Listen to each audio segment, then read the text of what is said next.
Hey everybody, I'm Devil Hunter, but I'm sure you already knew that. So, we got another video today, part 2 of oversimplified American Revolution. If you haven't watched the first video, stop, go watch that video, then come back here. Otherwise, here we are.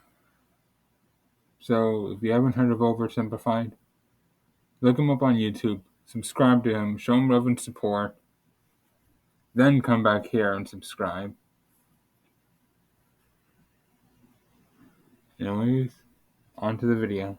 This video was made possible by Brilliant, math and science done right. Keep watching until the end of the video to learn how you can get 20% off the annual premium subscription.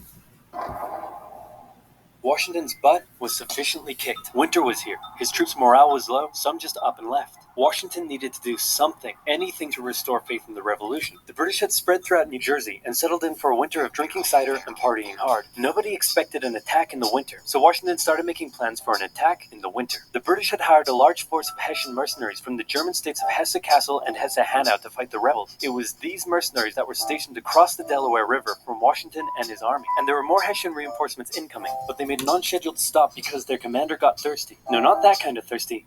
That kind of thirsty. It was Christmas Eve with a blizzard outside when Washington heard the Hessian defenses were down, and he decided to attack. He made a perilous crossing of the icy Delaware River with 2,400 men and marched 9 miles to Trenton, where he caught the Hessian forces completely off guard. After a short but fierce battle, the Hessians surrendered in droves. It was a much-needed victory that sent a clear message, not only to the British, but to Americans across the colonies. The war was far from lost. General Cornwallis led the British forces south to counterattack the Americans, but in a series of battles, Washington's defensive positioning and flanking maneuvers defeated the British 3 times in 10 days, and the British decided to abandon southern New Jersey for the rest of the winter. Washington finally set up a winter camp in Morristown, but for the Americans, there was much less partying than the British. Elsewhere, the British had taken Newport, Rhode Island, because it was a good naval base. In the south, they failed to take Charleston, South Carolina, which left British loyalists unsupported and vulnerable to more harassment. And Lucidchart makes intelligent diagramming easy and helps your best ideas become real. And even mass expulsion. Congress sent Benjamin Franklin to France on a mission to convince them to join the war, and while the French generally loved any opportunity to hoodwink the Brits, they didn't want to join unless it was a sure win. So for now... Yeah, again, I think I may have said this in the last video, but modern day Americans hate on the French so much, and it pisses me off because since the founding of our country, the French have been one of our biggest allies. The French were basically people we hired. So kind of like the video said, how the British employed the German mercenaries. We sort of basically did the same thing, but with the French. As well as the French are the ones that gave us the Statue of Liberty. They've been our best friends since the founding of our country. And it pisses me off majorly whenever I hear the modern day American hate on the on the French. Sorry, I can't talk today. Franklin spent his days chilling out in Jason Dale. The British Parliament couldn't believe the war wasn't over yet, and the pressure was on to end it. So the British came up with a plan.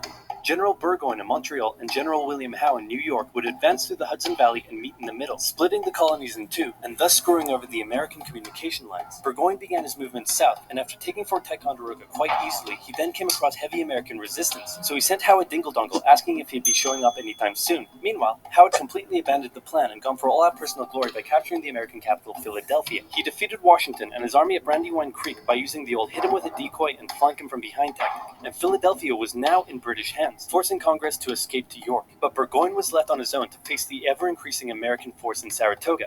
American General Horatio Gates teamed up with our old friend Benedict Arnold to deal one final blow to Burgoyne's army. Arnold wanted to take the fight to the British, but Gates wanted to wait for the British to come to them. After a heated debate, Gates, the senior officer, told Arnold to go to his room, but Arnold defied his orders, and at the Battle of Bemis Heights, he charged at the British and obliterated them. Great job, Horatio. By the way, what happened to that other guy who was in Saratoga? Who? Benedict Arnold. Never heard of him. Ouch. Hey, George, didn't I do a great job?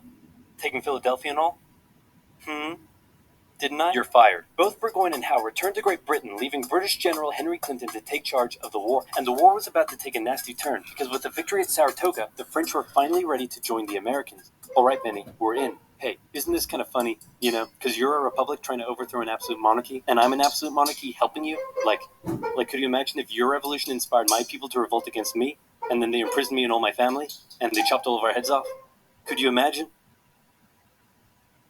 That's called foreshadowing. For now in America, winter was here once again, which meant yet more disease, more starvation, and even a little mutiny. After losing Philadelphia, Washington's job was again on the line. But suddenly, a Persian guy with a very fancy name, hired by Benjamin Franklin, showed up out of nowhere and said, "Hey, I'm here to give your men a European military training." And train them he did. They learned how to shoot accurately, how to march in formation, where to poop and where not to, and strict punishments were handed out to any who didn't comply. Washington's army came out of the winter in 1778 a new and improved force, ready to take Philadelphia back from the British. In the end, though, they didn't have to. With the French entry into the war, the British ordered General Clinton to evacuate Philadelphia and consolidate all of the British forces in New York. So Washington sent Benedict Arnold to reoccupy and secure the city, as he pursued the British through New Jersey on land, eventually finding a good opportunity to attack at Monmouth Courthouse. The battle took place on a sweltering hot summer's day, and as many soldiers died from heat stroke as they did from battle. In the end, after some incompetence/borderline treason from Washington's second-in-command, it was a draw. And in this war, a draw is kind of a victory for the Americans. Next up, let's talk about this guy. This is John Paul Jones. John Paul Jones is handsome, Scottish, and absolutely insane. Ah, a fellow Scot like me. Yes. When the war first broke out, everyone was like, how did the colonies expect to stand up to the might of the British Navy with their meager fleet of converted merchantmen? Yeah, try telling that to John Paul Jones. This guy sailed to the British Isles, somehow captured a British ship off the coast of Ireland, and brought it back to France. Then he returned, attacking more ships, raiding towns, and evading capture the entire time. These are basically pirate tactics. But hey, if it works, it works. In one incident, he captured a British ship and returned to a Dutch port without an official ensign because his was lost during the battle. That's a big no-no and can have you arrested as a pirate. The Dutch helped him out by quickly creating a design based on Benjamin Franklin's description of what the American flag should look like, and they entered it into their records as an official US flag. What they came up with looks pretty cool. The whole campaign probably played heavily on British morale and brought into question their ability to win the war. And fun fact, he was so cool that one of the towns he raided in 1778 gave him an official honorary pardon in 1999. Keep ripping in heaven, John Paul Jones.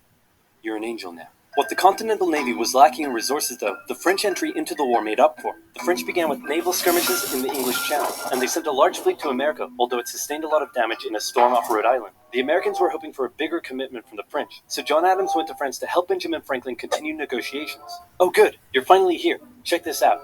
Hey ladies, I'd like to fly you like a kite, because you're electrifying. Isn't this great? Is this what you've been doing? Yeah, why?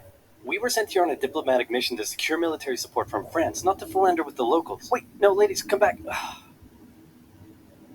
Worst wingman ever. But the Americans would get some more help. The Dutch provided aid, although they never formed an official alliance. That is actually accurate. What good old Ben Franklin was doing. Research it, do your history. More significantly, though, the Spanish, who had already been providing aid, officially joined the war in June 1779. They would provide support in the Midwest and the Gulf Coast, campaigns that heavily impacted the Native American tribes in those areas. Both sides actually enlisted the help of Native American tribes throughout the war, sometimes even pitting those tribes against each other. In the summer of 1779, after a series of raids against the Americans by the Iroquois, Washington organized an expedition that burned down more than 40 villages, forcing the tribes to relocate to Canada for British protection. And another group that shouldn't go unmentioned were African Americans, both free and enslaved. They joined both sides of the war, hoping to gain their freedom. But afterwards, many were simply returned to slavery, particularly those who had fought for the Americans. Despite owning slaves himself, Jefferson had written a condemnation of slavery in the Declaration of Independence, but out of fear of offending the southern colonies, this was removed from the final draft. For the same reason, the American Army stopped enlisting African American men in 1775, a policy that Washington, a slave owner himself, supported, but they were forced to reverse the policy after the British promised freedom to any slaves who joined them. In general, you stood a better chance of gaining freedom if you fought for the British. However, even those that left with the British after the war suffered mistreatment and discrimination in their new lives outside of America. Our good friend Benedict Arnold is now in charge of Philadelphia, having a good time, partying down with, and even marrying a member of the Philadelphia elite. The same elite that had partied down with the British when they controlled the city. And suddenly, the people of Philadelphia, including the state governor, started accusing Arnold of having pro-British sentiments. To keep the people happy, Washington wrote a letter rebuking Arnold, calling his conduct imprudent and improper, and that was too many ouchies for Benedict Arnold to handle. He asked Washington to put him in charge of the fort at West Point. Then he contacted the British, offering to hand the plans of the fort over to them and join their side. Our good friend Benedict Arnold is our good friend no more. Luckily, the treasonous plans were discovered on a captured British officer, but Arnold managed to escape before he was arrested. As a British brigadier general, he would go on to lead raids against American cities, most notably his raid of Richmond, Virginia in 1781. His betrayal shook George Washington, who had once again set up camp at Morristown. His leadership somehow held the Continental Army together through the harshest winter of the war.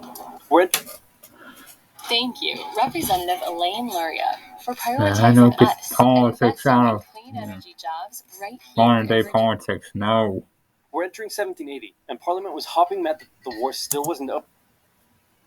You may be wondering, this is technically a political reaction, but no, modern day politics, even if it's an ad, no. No, no, no.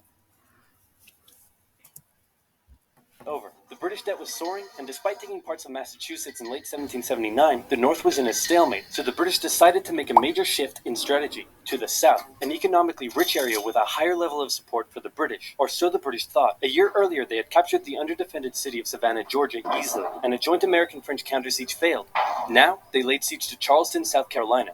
It fell within months, with thousands of American troops surrendering to the British, a costly defeat.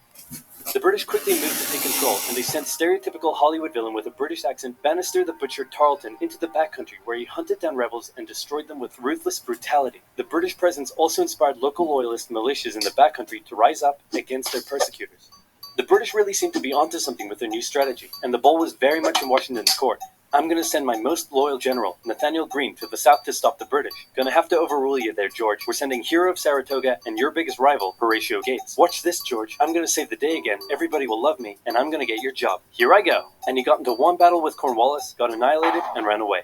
Alrighty, let's go with your guy. Nathaniel Greene knew the British outnumbered his own forces and wouldn't be defeated with conventional tactics, so he had to think outside the box. He split his army into two, said, "Hey big boy, look at me," and then they went running in two different directions. Cornwallis sent Tarleton after Morgan, and he caught up with him at Cowpens, where Morgan proceeded to kick Tarleton's butt. Then the two led Cornwallis on a wild chase through North Carolina, his bigger and better equipped army much heavier and slower than Greene's quick and mobile troops. Greene led Cornwallis further and further from his supply line, then crossed the down river into Virginia, picked up some reinforcements, and turned back to face the now exhausted British. At the Battle of Guilford Courthouse, the two sides engaged in vicious close combat. Cornwallis, fearing loss, fired his big guns into the chaotic fighting, cutting down many of his own men. Greene retreated, giving Cornwallis the victory, but Cornwallis lost a quarter of his men in the fighting, so it felt much more like a British defeat. At this point, both sides desperately needed something to happen soon to end the fighting. The British were running out of money, while the Americans were again facing mutinies as the men went without pay or even basic living needs. Fortunately, the French were now showing up in greater numbers and were ready to fight. After his encounter with Greene, Cornwallis decided the only way to win the South was to first prevent the Southern Continental Army from using Virginia as a supply base. So he abandoned the Carolinas, moving to Wilmington and on to Yorktown, a position the British believed would be easy to supply and support. On his march to Yorktown, he raided many farms, stealing horses and supplies from the locals, but also freeing thousands of slaves, many of whom joined him. The French saw Cornwallis's new position as an opportunity to land a decisive blow on the British. Washington wanted to attack Clinton in New York, but the French said it was a really dumb idea. And to be fair, it was. Instead, Washington sent out fake dispatches to make it look like they would attack Clinton, but secretly their combined force marched all the way down to Virginia. A large French fleet under the command of Comte de Grasse arrived and successfully cleared the British Navy out of the Chesapeake Bay. The combined land and naval forces then laid siege to Cornwallis's army in Yorktown. The American and French forces tightened in around the city, raining artillery down on Cornwallis, who desperately appealed to Clinton for aid, but Clinton was unusually chilled out about the whole thing. Cornwallis held out for nearly a month before he had no choice but to surrender. Over 7,000 British troops were captured, a crushing defeat, and with that, Parliament had reached the end of its rope. The war just wasn't worth it, and it needed to end now. The British still held New York, Charleston, and Savannah, but fighting between the two sides mostly ceased as peace negotiations opened up in Paris. The resulting treaty in 1783 saw Great Britain remove its troops from American soil, recognize U.S. independence, and cede territory up to the Mississippi River. In return, the Americans agreed to pay any debt still owed to Britain and gave fair treatment to any colonists who had remained loyal to the crown. The Spanish got Florida, while the French got an economic crisis that led to its own revolution a decade later. Washington retired to his home in Mount Vernon, wishing his men farewell by saying, "I most devoutly wish that your latter days may be as prosperous and happy as your former ones have been glorious and honorable." He hoped to live out the rest of his days in peace, but unfortunately for him, a number of people wanted him to be the first leader of the new country, and by a number of people, I mean literally everyone. The first election campaign in American history was basically a grassroots effort to convince Washington to accept the office. He was sworn in on April 30th, 1789, and he himself established many of the standards and limitations of what the American leader should be. First of all, there was debate on what he should be called. Is he a king? Is he our glorious leader? In the end, they went for a word that at the time was pretty modest. President, like the president of your local bowling club or office bake sale committee. He set up a cabinet of expert advisors, knowing that no president could know everything, no matter how much of a stable genius they claimed to be. He proposed major legislation to Congress and gave an annual State of the Union address to keep his own power in check. He stated that the U.S. should remain neutral in foreign conflicts, and in the end, he voluntarily gave up his power after just 2 terms. He could have made the presidency anything he wanted, but his careful and cautious actions helped set the precedent of an office that is powerful in its limitations, decisive through its diplomacy, and respected in its humility. And so the United States was born, and everything was perfect. It had no problems, not a single one. Certainly nothing that would, cause such an extreme divide that it would lead to a civil war. Anyway, moving on. Quick quiz. Name the most American thing you can think of. Baseball? Bald Eagles? Calling the winner of an America-only sports tournament world champions? Or maybe math and science? Wait, math and science? That's right. If you didn't know, science is as American as combining chicken with waffles. And don't just take my word for it. Ask Thomas Jefferson. Of course, to do that you would need a time machine, and that would take some math and a lot of science. If you want to deeply understand math and science, say you want to calculate the age of the universe, take a crack at special relativity, or just train your critical thinking with some fun logic puzzles, then you've got to check out Brilliant. Brilliant guides you through a whole host of fascinating topics by breaking them down and getting you to actively solve them. Okay, that's enough with that. That was Oversimplified American Revolution Part 2 by Oversimplified. Go check out his channel, subscribe to him, show him love and support. Then come back here and subscribe, like, comment, ring my bell notification, share. And now I'll see all of you in the next video. Now fuck off. Devil Hunter has things to do.